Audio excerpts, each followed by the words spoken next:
how do we form a habit? How does anybody form a habit? And it actually takes 3 elements. But if you take the 3 critical, think of them as necessary and sufficient components, it's a trigger, it's a behavior, and it's a result, or from a neuroscience standpoint, it's a reward. And this goes back to our ancient ancestors who had to remember 2 things. They needed to remember where food was, and they needed to remember where danger was.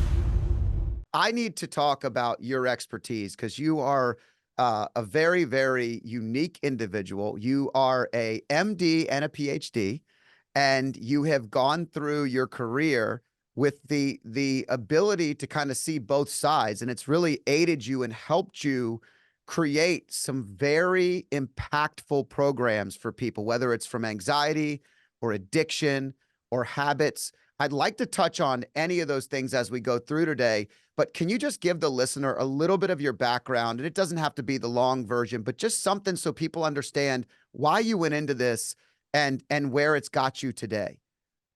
Yeah, it's a great question. And I'm not a particularly interesting person, but the path that I've happened to go down is very interesting. So I'll highlight that. So, I I did an MD PhD program because I was so interested in the combination of research and how the mind and the body works. And so just absolutely ate up every minute of my MD PhD program. And at the same time, at the beginning of medical school, I was really stressed out. And so I started meditating just as a way, kind of like, oh, maybe this will help me a little bit, not sure. And as I went through that training, I started to learn how little I knew about my own mind and how critical it was for me to know how my mind worked, just as a way to get through medical school and then, do the best that I could and not get burnt out. So and on top of that, went into medical school not knowing what I wanted to specialize in. But the more I learned about my own mind and I was doing, Buddhist meditation, and the more I was learning, there's in this particular Theravada Buddhist meditation, they really focus on like understanding the mechanisms of the mind. And so as I started to understand that and was in the wards working with psychiatric patients, I actually did my psychiatry rotation as my first one. So the way it works is you do 2 years of medical school and then you do your PhD for long enough to forget everything you've learned in medical school. Yep. And then they throw you back on the wards and they're like, go. And I'm like, there's some new medications I don't even know about that came out in these last 4 years. So I did my psychiatry rotation just to be like, well, I can remember how to interview patients. And I got in there and I was like, oh my goodness, these folks are speaking the same language as these folks 2,500 years ago, talking about craving, clinging, suffering, all this stuff. And I was like, that can't be a coincidence. And long story short, I ended up becoming a psychiatrist, last thing I thought I'd ever do. And then I shifted my entire career. I was doing molecular biology, knocking out genes, looking at the interaction between the stress and the immune system, because I was really interested in like why people get sick when they're stressed. And I said, okay, enough torturing and killing mice.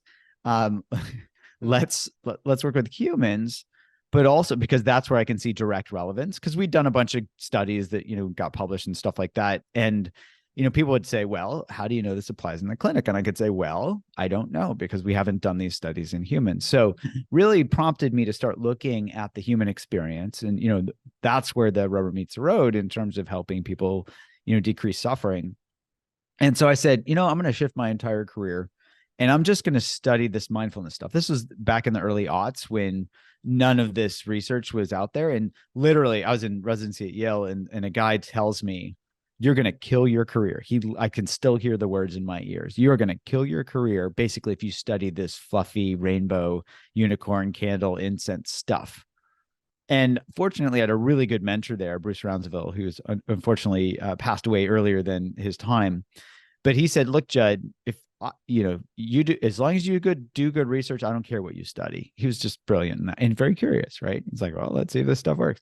So I said, I'm full on, I'm going to study mindfulness. And if I'm going to at least do something that I'm passionate about, even if it destroys my career. And, it just happened to be at the time when there was, it's that hockey stick type of thing where the research just was taking off. And we were fortunate enough to be able to contribute to some of the research early on, and then research as over the last couple of decades to really explore like how well does this stuff work, and double down and focus in on habit change in particular. And that I won't get into all of that because the story gets really interesting there when you talk about like anxiety and habits, but let's save that for a minute and just go from there. No, I think it's great. I think you touched on something really interesting to me personally, and I've shared on this show before for those that listen to more than one or two of the shows. Um, I, I've always been curious about my own body. I've always been curious about how I respond to things, and I have been someone in my life and career that noticed some trends, and the trends were when I was going through stressful moments, my body inside was blowing up from the inside out, but Mm, outside I was cool and collected. I'm as good as I can be. And then I diagnosed with colitis when I was 26 and then never had another issue again. And then mhm, threw my back out, went back and looked at when I threw my back out and actually pulled the medical records and looked at life at those moments. One was when my mhm, firstborn son was coming. He was a month away from being born, and I just felt the internal stress of change, right?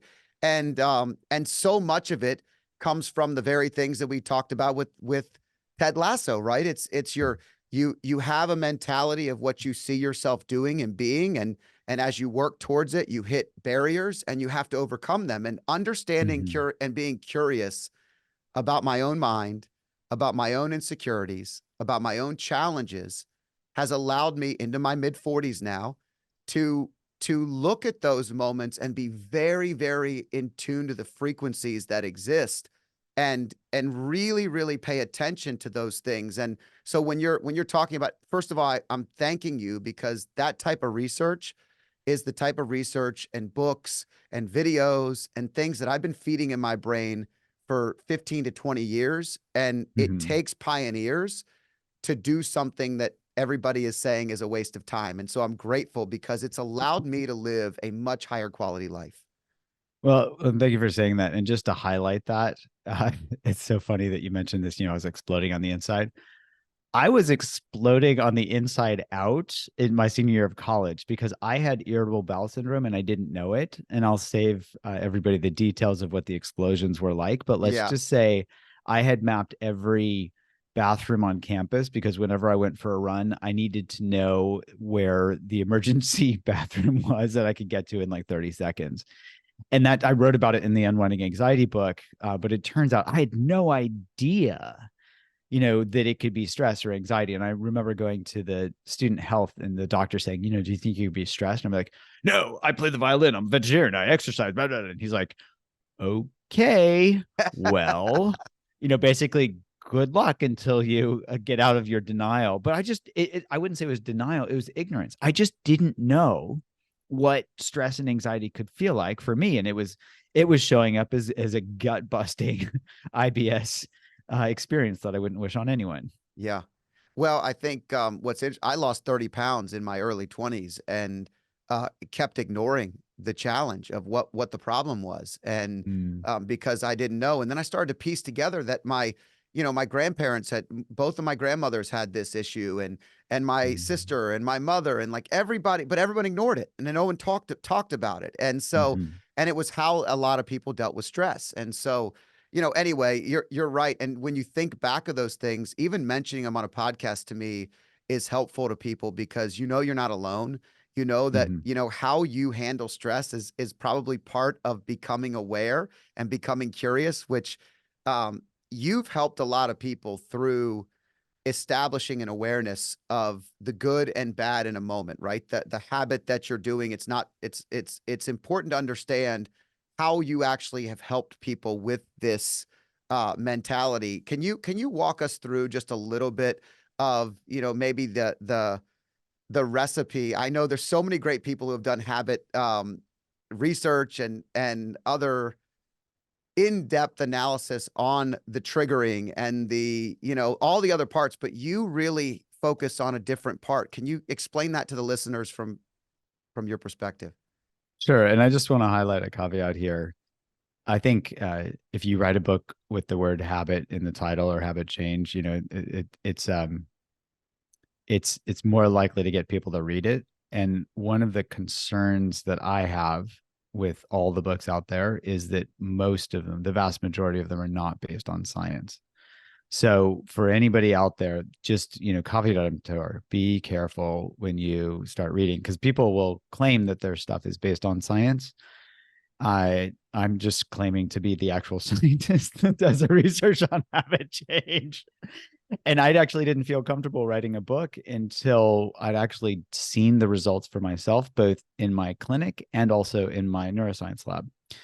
So, and one person I want to give a shout out to, who's a brilliant author in terms of how he tells stories, is Charles Duhigg. So his book, The Power of Habit, was really influential in the way that he gives really clear real world examples and stories that even to this day, I read this like, a long time ago, but even to this day, I can still remember some of those stories because they're so well laid out.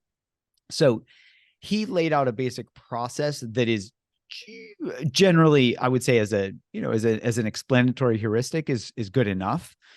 And I think you can actually simplify it even more if you look at the science and so this gets at your question, which is like, how do we form a habit? How does anybody form a habit? And it actually takes 3 elements. I think Duhigg talks about 4, and craving is one of those, but we can get into, it's probably not important, but that's not actually critical. If you think of an animal, it's a non-human animal, it's hard to get a sense whether they crave. And even in humans, sometimes there's an argument about how craving can be subconscious.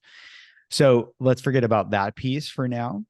Certainly in a lot of my patients, I see them talk about craving. So it's a real thing. But if you take the 3 critical, think of them as necessary and sufficient components, it's a trigger, it's a behavior, and it's a result, or from a neuroscience standpoint, it's a reward. And this goes back to our ancient ancestors who had to remember 2 things. They needed to remember where food was, and they needed to remember where danger was. And so the way that this worked was, they're for foraging in the forest or the savannah or wherever. They found some food, there's the trigger. They ate the food, there's the behavior, and then their stomach sends this dopamine signal to their brain that says, remember what you ate and where you found it. So it's actually there to help them set up a memory. We call this context-dependent memory formation. So they can learn the context and the location of the food, right? And so then they're back at their cave. Their brain says, when they're hungry, it says, oh yeah, I remember where the food is. The same is also true. And that's called, in modern day, we call that positive reinforcement, because something pleasant was, it's like you learn to do that again. The flip side of that, but it's the same equation, trigger, behavior, result, is with danger. So if they're foraging and they don't know if the savannah is safe or not, they're on the lookout for danger. They see the tiger, there's the trigger, they run, there's the behavior, and the result is that they don't become lunch, right? They live. And so that's called negative reinforcement. And it's called negative, not because it's a bad thing, it's a good thing, but because it's making something unpleasant go away. So the pleasant, I want more; unpleasant, I want less. That's positive and negative reinforcement. We bucket these under the umbrella of reward-based learning. And we'll talk about why that word is important in a minute. But Eric Kandel got the Nobel Prize back in 2000, showing that this is evolutionarily conserved all the way back to the sea slug. So this science is very, very well known around how, even sea slugs can learn, quote unquote, habits. I don't want to stretch that too far, but the definition I think of for humans with habit is in automatic behavior. Just to add a little bit to that in terms of how this is set up, most habits are helpful, right? Probably 95, 98, who knows, % of habits really helpful. And they're helpful because they help us learn something and then forget about needing to take that energy to relearn it every day. So imagine waking up every morning and having to relearn how to walk, put your clothes on, make your coffee, we'd be exhausted by the end of breakfast.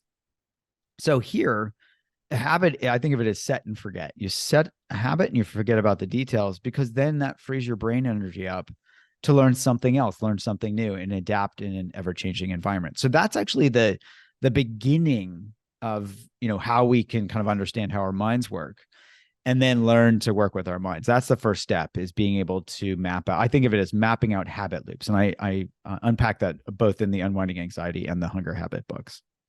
That's great. I can still, it's funny, as you were talking about Charles Duhigg and the power of habit, there are lots of books that I read, but there are very few that I can so vividly remember stories, as you said.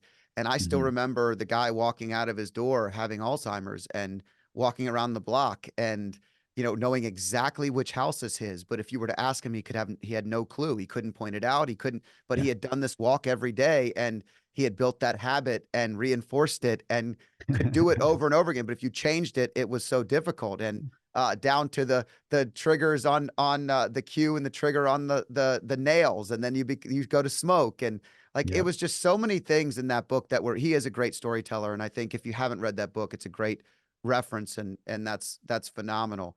Now you use this research and this science to help lots of people in the world of anxiety, in the world of addiction. Mhm. What have you found the most impactful or intriguing since you started this? It's been a long time, and obviously you've been doing a lot of good things. Today, looking back, what are you most excited about? The impact has been. Is there something that comes to mind? Oh, wow. I mean, I've been blessed with so many, people emailing me saying, it's been 15 years and this finally worked. So the things that there are a couple of things that immediately come to mind, and I'll try to answer this quickly because I could go on and on and on. So one was just taking the risk to do something that really hadn't been done clinically that I was aware of in the past, which was my patient comes in, and I was starting with smoking, right? So we'd done some research with mindfulness and found that it was pretty good at helping people with like alcohol and cocaine use disorder. And then I said, let's do a study, a randomized control trial with people who smoke. And basically I'd practice this in my clinic where patient comes in and they say, I can't quit smoking. I've tried everything. My willpower's broken. They feel like there's something wrong with them. I say, okay, well, just go home and smoke. And they're like, did he just say that? He's my doctor. He told me to smoke. And I say, oh, one thing, pay attention as you smoke. Right. And this applies to eating, to anxiety, to worrying, all these things. And what they started to discover was that cigarettes taste like crap. So that's one of the critical things. And we've seen this over and over and over. I'll highlight it a couple of different ways, but it's like when we can see very, very clearly that an old habit is not actually rewarding, we get something, what's called in our brain, we get a negative prediction error, meaning our brain expected it to be, at some level of reward, and it's not as good as expected. We get a dopamine spritz in our brain at that moment, and we learn, hey, this isn't quite as good as I thought. And with that, we start to become disenchanted with the behavior. Notice how there's no willpower involved here. It's only awareness. Let me highlight this one different way for folks that don't smoke. And I'll just say in the several decades of my clinical practice, I've never had a patient come back and thank me for helping them see how wonderful cigarettes taste. They're like, how did I not notice this earlier? What do I know? It's my And it's, biggest problem with cigars, by the way. I love a yeah, cigar. I always love cigars, but I can't get over how bad my mouth tastes when I finish the cigar. It's so yeah, funny. I'm so aware that for like yeah. 3 days, I feel like it's in my brain. I cannot get it out. So keep, Yeah. keep going. I'm sorry. Yeah, so we did a study. So we developed this app called Eat Right Now. So and to help bring this same thing forward, because I had this really funny finding where we created this Craving to Quit app for smoking, and people are pilot testing it, saying that they're changing their eating habits. And I was thinking, okay, they're probably gaining weight because most people, they eat as a replacement for smoking, right? They provide a substitute behavior. And we can talk about why substitute behaviors are not so helpful. And this is an example. So their oral fixation, whatever, just a habit, they eat. But these people are saying, no, we're actually cutting down on our snacking. And my eyes got really wide. And I said, tell me more. And they said, we're applying these same principles to eating. And that's when I looked back, and because I hadn't really done any eating research, I was like, oh, this is the same mechanism. This is really about eating. And so we developed this Eat Right Now program and started testing it to see what happens when we have people pay attention when they overeat. Are you ready for this? So this reward thing, I was talking about, something has a certain reward value. We asked this question, how quickly and how much does this reward value change with overeating? Right? And this is people who'd been overeating for decades, right? So we have them, in the app, we have them pay attention as they overeat, right? Just bring awareness. And you ready for this? 10 to 15 times. That's all it took for that reward value to drop below zero and for them to start shifting their behavior. And we replicated that. We did that first in a small clinical study, and then we replicated in a community sample of over 1,000 people. very quickly, which makes a lot of sense when you think about it, but it blew my mind when I first saw it. You know, it's like, we got to replicate this. Okay, we did. This is a real finding. Our brains have to be extremely neuroplastic. They need to adapt to an ever-changing environment. We don't have 20 times to get chased by the tiger to learn that it's dangerous. That's not that we would not survive, right? Those people that were like, what is that danger? They're dead, right? Their genes don't get passed on. Right. so the folks who are like, danger, you know, and they learn quickly, their genes got passed on to us. So here with eating, when somebody pays attention when they overeat, their very, very wise body is going to say, thank you for paying attention. I've been trying to tell you this for years. It just doesn't feel very good when you overeat. And that negative reinforcement kicks in where they get this negative prediction error. So pretty quickly, somebody can shift out of that old behavior. We got a 40% reduction in craving related eating in one study. This was a study led by Ashley Mason at UCSF. But the idea there is like, awareness is super, super powerful. So that's really, you know, if you think of this as what's the recipe, the first step is being able to map out a habit loop, right? What's the trigger? What's the behavior? What's the result? That's pretty straightforward. Most people can do that. Often when people see that, they go into another habit, which is the fix it or avoid it habit. And they're like, well, I see it. Now I'm just going to avoid those triggers, to which I say, good luck. And I also say, guess what? The trigger is the least important part of the equation. Why? Well, it's called reinforcement learning. It's called reward-based learning for a reason. And that means if your behavior is rewarding, you're going to keep doing it. Notice how trigger is not in that equation. Right. So trigger is just the thing that sets it off. So if it's not rewarding, you get this negative prediction error and you start to become disenchanted with the behavior. That's the second step. And I have people ask a simple question. What am I getting from this? Right? Let their wise body tell their not as wise brain, which thinks, you know, it overcompensates with stories. And it's like, oh, it just didn't have enough willpower, you know. Let their wise bodies tell them everything that they need to know. You know, cigarettes taste like crap, overeating doesn't feel good. And then we can even apply this to things like anxiety. So this is where most important thing I never learned in medical school was that anxiety can be driven like a habit. And what I mean by that is the feeling of anxiety can trigger the mental behavior of worrying. I want to give that a beat.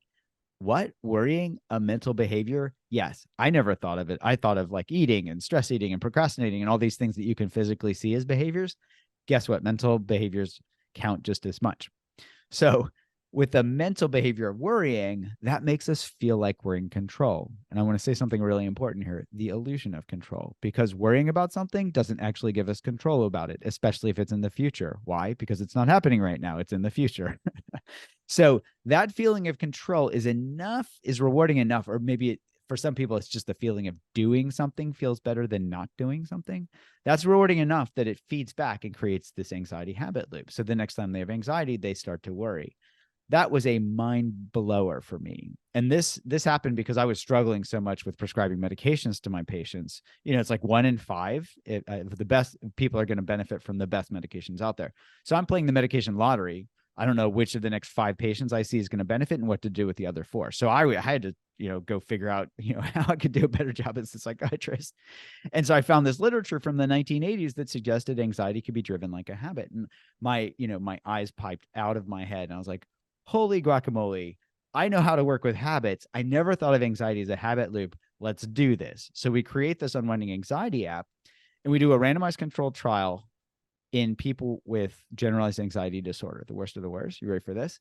67% reduction in anxiety in 2 months as compared to 14% in the people that got usual clinical care. So that is better than 1 in 2 as compared to not as good as 1 in 5 for the medications. So if an app could do a mic drop, that would be the mic drop moment for the Unwinding Anxiety app.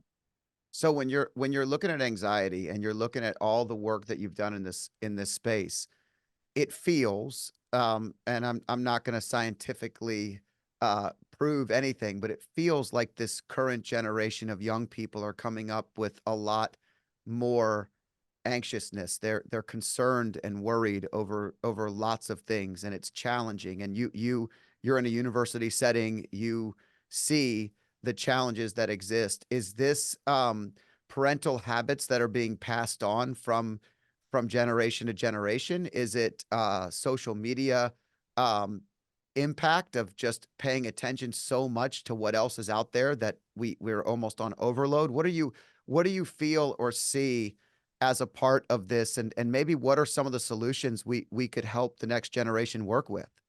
Yes. So the answer is yes. And there's even more to it. So is this passed on? So we can say, well, is this genetic? Is it environmental? To which I say, yes. We don't have control over our genes, at least right now. But we do have control over our environment. And so so parents who worry a lot can model worrying to their children, and then their children are more likely to grow up with habits of worrying. So that is a true statement. And so, I would say forget about the genetic component. Some people win the genetic lottery, others don't. Nothing we can do about it. But we can do something about it, and we can't change our past either, right? If we had anxious parents and worried parents and we learned some worrying, you know, it's not their fault. They didn't know any better. But we can start to explore, oh, if I've learned this from my parents, I can unlearn it. The other thing on top of this is there are several. So one is information overload. So, think of our ancient ancestors or even people before, this might seem like ancient history, but before there was an internet. I know nobody can even imagine what that was like, but We just try can. to, yeah, but it's even hard to think about because it's like hard to remember what that was like. Well, it was you didn't have information at your fingertips. And so now we have information overload where our brains are set up to get as much information as they can because it helps them survive. Think of it as you hear a rustling in the bushes. You've got to figure out, you got to get that information to hear if that is your family member, going to the bathroom, or if that's a lion, about to eat you for lunch. So information is important. And we can't possibly process all the information that's available at our fingertips. So we get this information overload, overwhelm. On top of that, we have misinformation where somebody inadvertently passes along something that's not true. And then we get explicit disinformation where somebody's got an agenda and they're like, yeah, this is true, and it's not. So our ancient ancestors didn't have deep fake saber-toothed tigers, right? They saw the tiger and like, I'm Right. pretty sure that's real. But we now have to figure out, hey, is that real? Is that not real? Is that somebody with an agenda? Is that somebody accidentally, passing something along out of fear? So on top of that, now we have to become experts at everything, which we can't be, right? And that just freaks us out. And then there's the fear of missing out, right? So if you look at social media, you look at young people, it's like the anxiety generation because they're seeing all of their friends putting their best self forward, which is, generally not, it's like 0.5% of their waking life. And then the rest is like feeling bad that all their other friends have a better moment that they posted on Instagram or TikTok or whatever. And so there's all this fear of missing out and judgment and comparison. We compare ourselves to others, we compare ourselves to our previous selves, and we compare ourselves to what we want to be in the future. And all of that causes suffering. And the social media piece just adds gasoline to that fire of self-judgment. So I could go on, but those are some of the It's big great. ones. It's funny. It makes me think about the fact that so much of your research points to awareness as being a solution, right? And so many times you go to a concert of your favorite artist and you stand in the audience and you listen to the music. And I've always been someone that loves great music. I love what I love, and it's an endorphin release, and it feels like a meditative state. And I'm always amazed at 80 to 90% of the crowd has their phone in front of them Yeah. almost the They're like, entire time. Like I don't it's want to to miss the moment, but they're right. missing the moment. And I'm not even programming it into my brain. I'm putting it on I the know. exterior part of my brain. I And there's know. a second part, which means I don't want to do my bad singing in front of the phones that are all out. So now I'm aware of all the things that are around me, which is negatively impacting the experience in my mind. And you've got the person who's also looking for the gotcha moment of the funny person in Yeah. the crowd who's really having a great time, and you're Yeah. memed up in some capacity. Yeah. There's so much more to think about, to your point, and the awareness of missing the good moments is really something that's true today. And sometimes that alone is nervous, and it makes me uncomfortable thinking about it. Totally. You're going to show up on TikTok as like your singing moment at a concert. Funny story about that. I was giving a seminar for this, for, something, some webinar type of thing. And I was giving a talk and, talking about some of our research with our Unwinding Anxiety app. And my cat crawls onto my lap and I'm like, got to keep going. And he does this to my face. He goes like taps Yeah. and he's like, hey, pay attention to me. I'm like, dude, can you hold on to me? But I can't.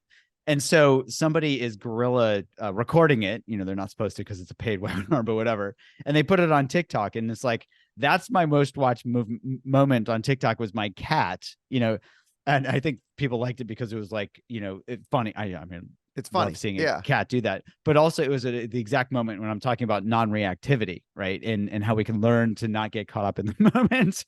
I could have like thrown my cat off my lap or something like that, or I could just be like, okay, he wants to snuggle a little bit, and Yep. nobody's gonna really notice this except for the person.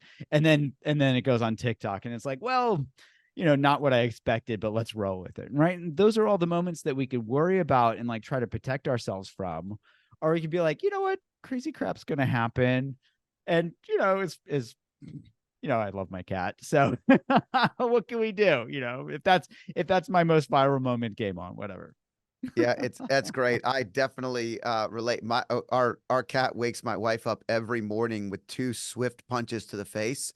Like I mean, and they are so light. There's no nail. It's just like a tap Yeah, tap it's like tap tap. time for And I breakfast. sometimes I open my eyes and see it happening, and I can't help but crack up because it's really funny. But if that was recorded, maybe I'd get more views on my videos too. Who knows? I'll have to put more cat videos out. You're doing research, and you have a new book coming out, and it's the hunger habit, and you just talked about the impact that you're seeing in the research.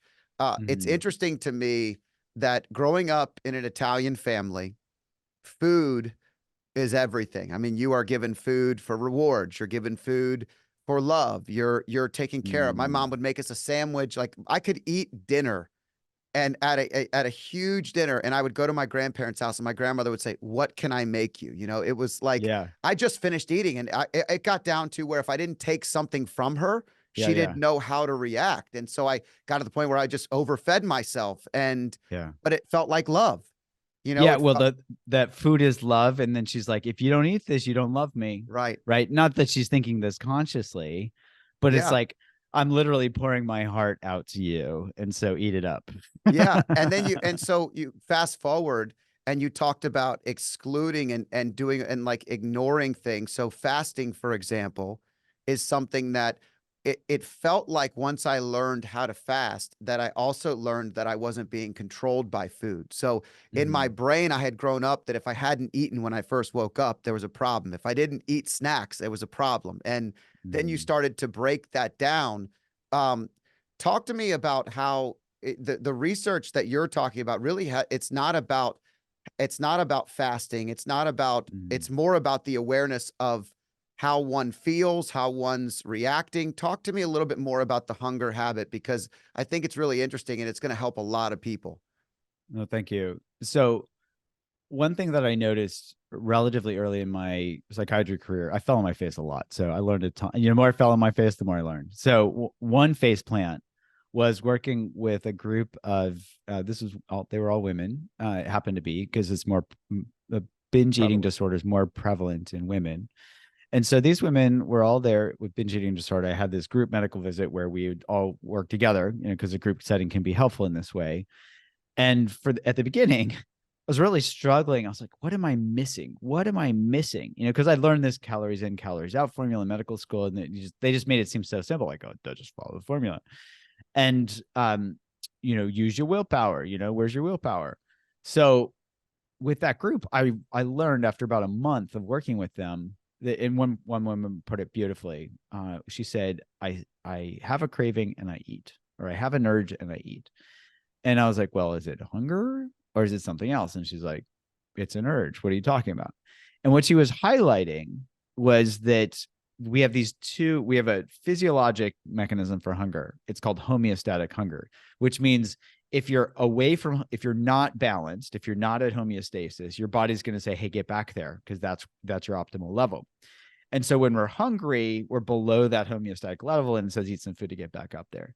So homeostatic hunger helpful for survival. We now have a new term for hunger because this non-homeostatic hunger is so prevalent. I'm not even calling it's not really hunger, but we eat when we're not hungry. So that's called hedonic hunger, meaning that we eat because of emotions. We eat because we're tired, all these things, the hangry Stress. term combines stress eating, comfort food, all that stuff comes from this.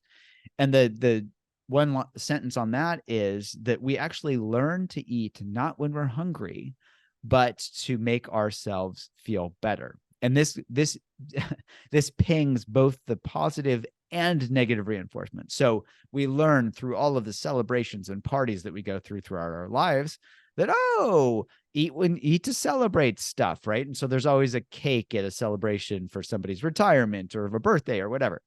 And then we also eat to numb ourselves. This is what a lot of my patients describe with binge eating disorder. We on the far end of the spectrum. So we can eat when we're bored. We can eat when we're sad. We can eat when we're tired. We can eat, things. But at the far end of that spectrum, we can eat as a coping mechanism. And a lot of my patients describe this as to numb themselves. So they'd have a negative emotion. There's the trigger. They eat, and then that eating provides the result or the reward of numbing themselves. And a patient in particular that comes to mind, she had pretty severe binge eating disorder. She'd binge on entire pizzas 20 out of 30 days a month. So these, large pizzas. And so she's the one that actually described, I'd eat to numb myself. And on top of that, because that was the only emotional support mechanism she had learned, after she'd binge, she'd feel guilty, negative emotion, and she would binge on top of a binge, crazy. So she had no idea how her mind worked. And so with all of that as background, I started thinking, well, how can we, and I was learning as a neuroscientist that willpower is more myth than muscle. So I was like, well, I'm not going to, I see this clinically. All my patients have come into me and they're like, well, I'm yo-yo dieting. I do this diet. It doesn't, I feel like I fail.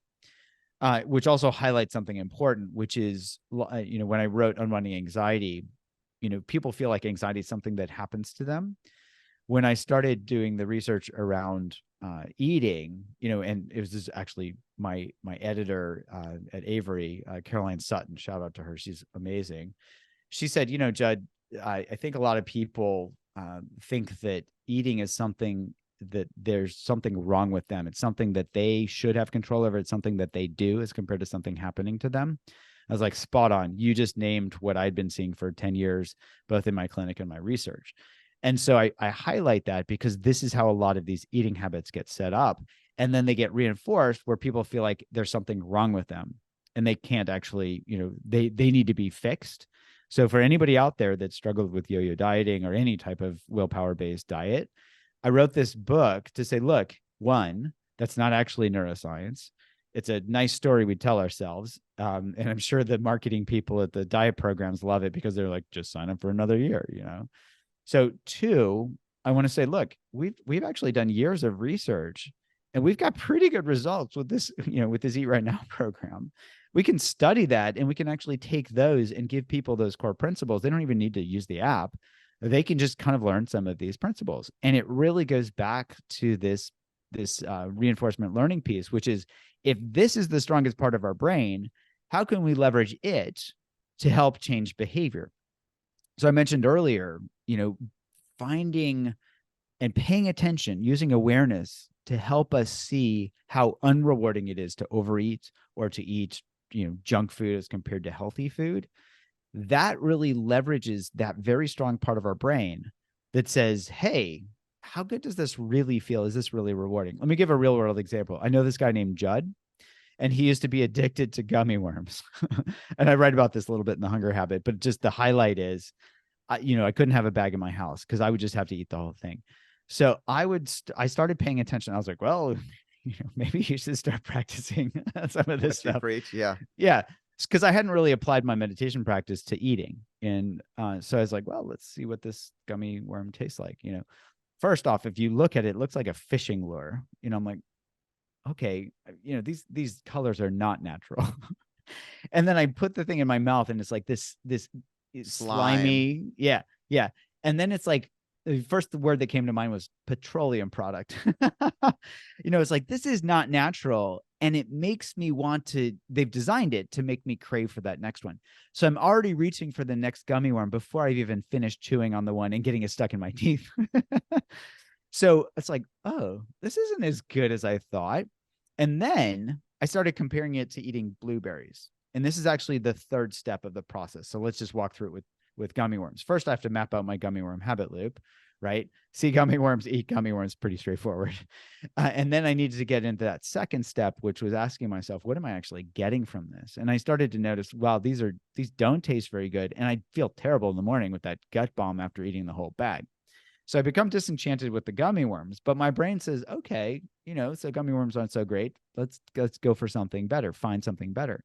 And so I started comparing eating gummy worms to eating blueberries. And for me, boom, blueberries are like the perfect sweet pop color taste. Sometimes you get a little bit of a bitter. Sometimes it's very sweet. You don't know exactly what that's going to be based on the batch that you get. For me, blueberries, that was the bonanza. I won my brain was like, this is it. And it's interesting because food co-evolved with people. So they're going to, food's going to be quote unquote designed by nature to be that perfect, sweet, boom, boom, boom, that's going to give us nutrition, but also going to feel better than the gummy worm or whatever somebody's gummy worm equivalent is. And so that's actually the third step. I call this finding the bigger, better offer, right? So when somebody pays attention and they compare blueberries to gummy worms, in my case, and I see that one, gummy worms aren't so rewarding and blueberries are, boom, very rewarding. It makes it so easy. It's a no-brainer. I can have gummy worms in my house. Somebody else can eat them because I'm not touching them, because all I have to do is recall what it was like the last time I ate one. And honestly, I can't remember the last time I ate one, but I can recall what it's like to eat them. I'm not interested. So I'm totally disenchanted with those. Put some blueberries in my house, but not if I finish dinner, I might eat a few, but I'm not going to gorge myself on an entire batch because it just doesn't feel good. But I can eat a few and be like, this is still good. And it's so that's the whole of the program, and whole of the book is really just highlighting how this works scientifically and also giving people a stepwise practice, to do this. I'm going to say in there, last thing I'll say is I put in this 21-day challenge, like people can follow it. And I do that specifically as a shout out to an internet myth, which is if you look on the internet, at least right now, and you say, how long does it take to form a new habit? 3 weeks. Yeah, exactly. And guess what do you know what that's based on? Nope, but I know that you were getting there, so I'm going to let you Yeah. finish.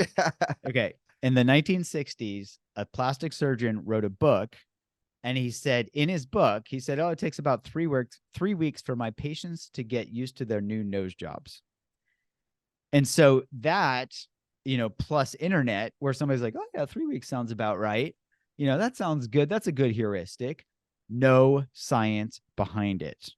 So it's like, yeah, there's an internet myth around that. So I'm like, okay, let's play on this, and so it's not like anybody can nail this in 21 days. Certainly we've seen people nail it pretty quickly, but really people have to go at their own pace. And the key is, as long as they're bringing awareness in, as long as they're bringing curiosity and importantly, kindness to themselves as they go through the process, they're going to be open. They're going to be in their growth mindset. This is what Ted Lasso is all about, is like open to your experience, see what you can learn from it. And in that sense, we're always going to be moving forward, even if we feel like we're taking a step backwards, because we learn more from those trips than when we're just running full speed ahead and we're not, we don't have to see, what's actually going on. And it's way harder to be kind to yourself.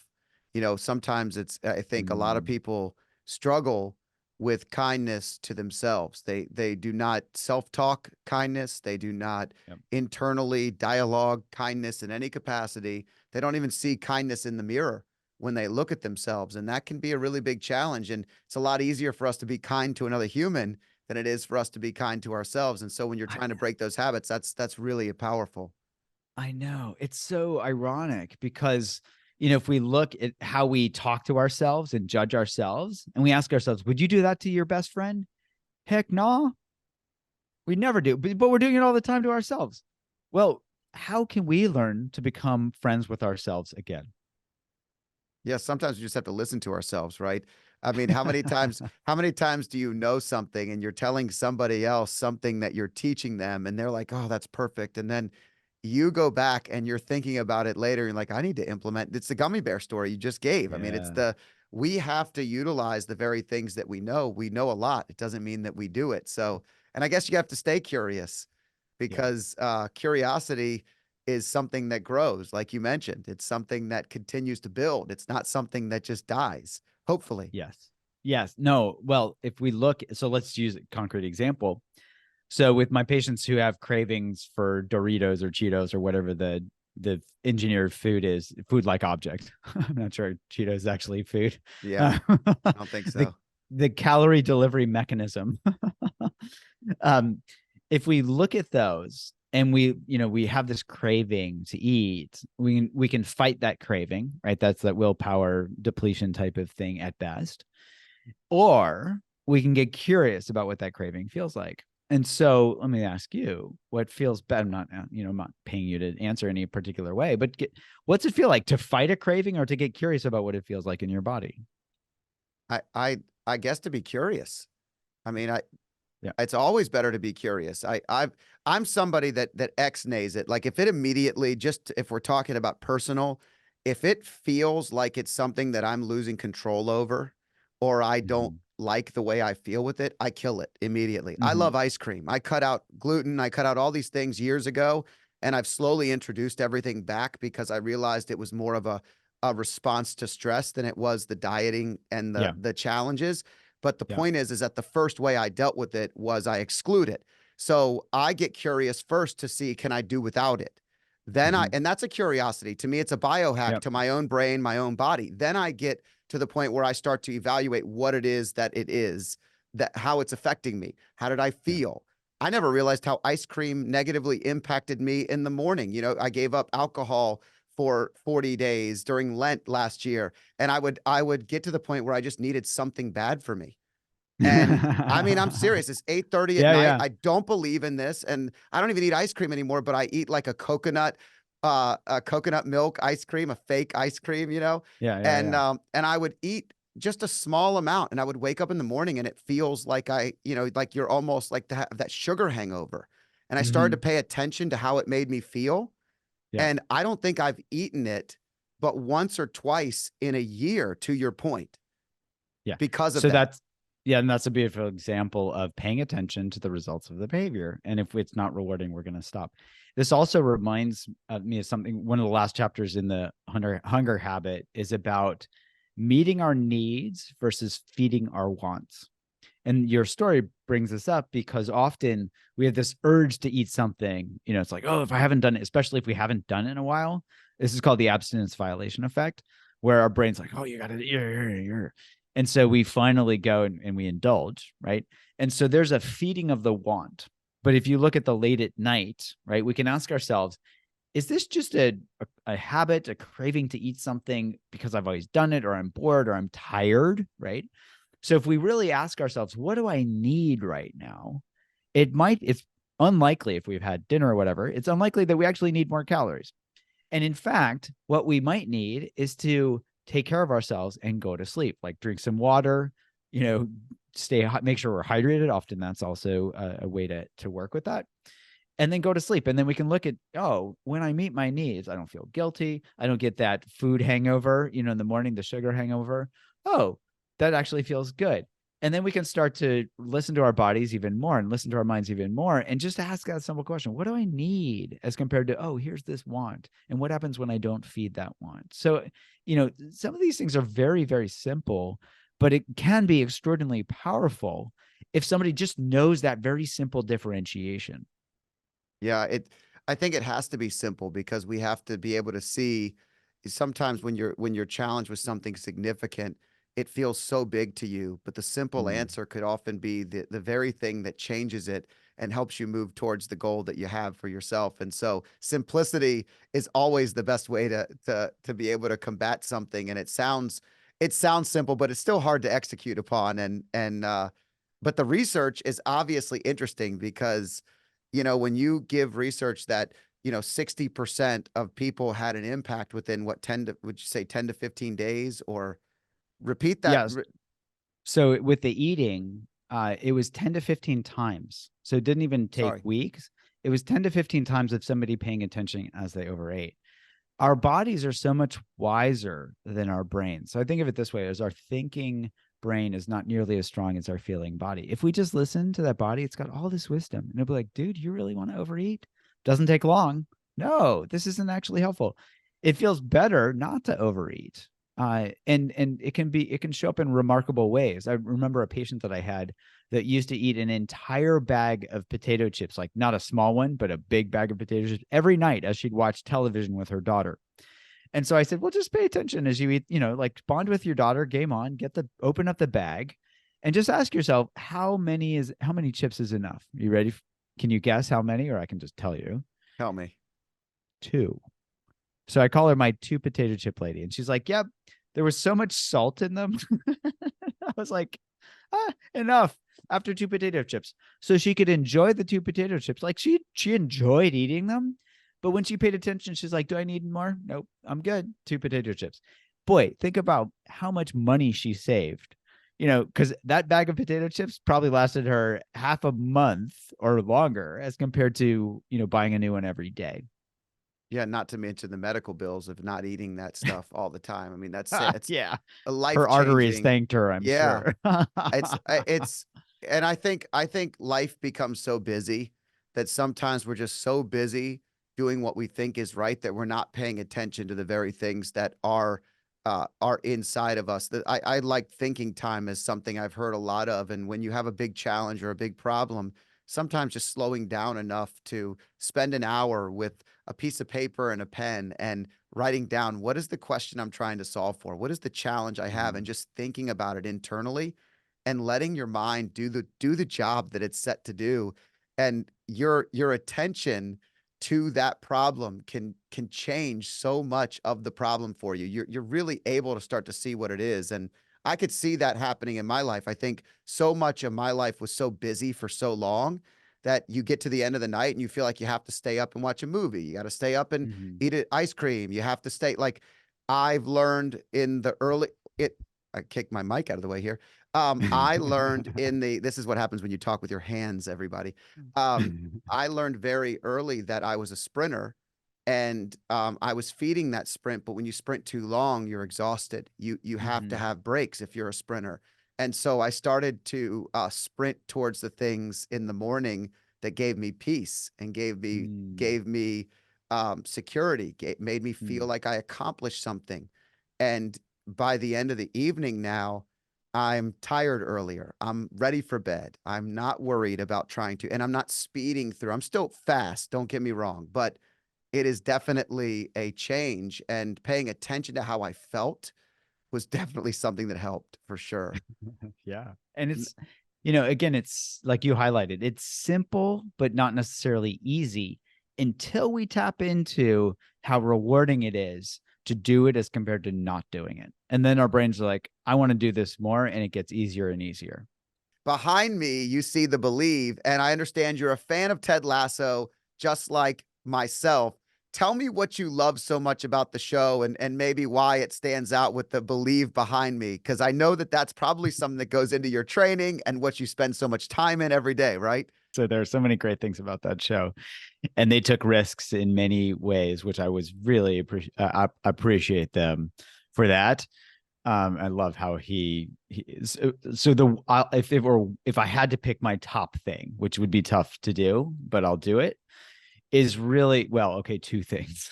Yeah, go for it. There's no rules today.